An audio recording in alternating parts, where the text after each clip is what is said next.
Discrimination and prejudice has evolutionary roots, but then again, so does homosexuality.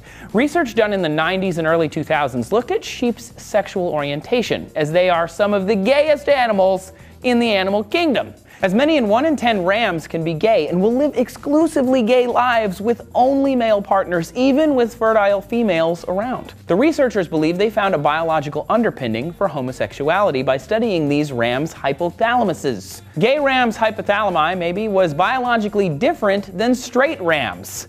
Baba, they were born this way.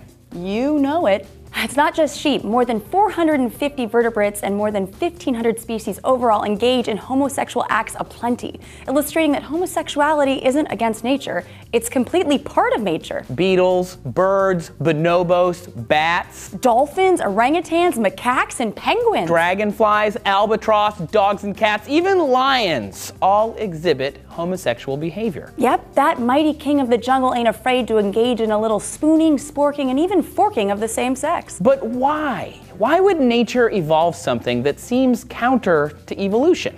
Right? If the origin of species is correct and we're all here to achieve reproductive success, allowing us to spread our genes far and wide, then why would organisms evolve not to do that?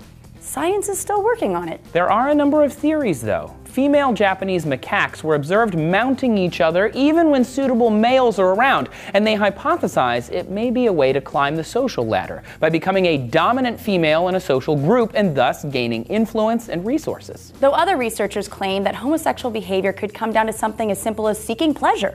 These animals are just doing what feels good. Research with giraffes found 1 in 20 would be necking with a member of the same sex at any given moment, while bonobos and dolphins are generally bisexual, but will go through phases of exclusive homosexual activity. They gotta give it the old college try, right? But it's not just for show. Some animals sustain lifelong homosexual relationships, like penguins. Researchers from the University of Minnesota found permanently pair-bonded female-female couples raise chicks nearly as well as female-male couples. Not quite as well, but better than a single female penguin would have done. This indicates to those researchers that homosexual pair bonds may have evolved as a way to better raise young. They can even raise chicks that were fertilized by a dominant male that was separate from the pair bond without having to pair bond with that male. Benefits all around. Totally. Roy and Silo, 2 male chinstrap penguins that once lived at the Central Park Zoo, had a long-term love affair that included an adoption of a chick. The two remained together for 6 years until Silo found his eyes were wandering to a newly introduced female named Scrappy. So just because Roy stooped Silo yesterday doesn't mean he can't get down with Scrappy today too, right? Right? Cool. Yeah, if these animals can teach us something, it's that sexuality is not static or fixed, but fluid and flexible.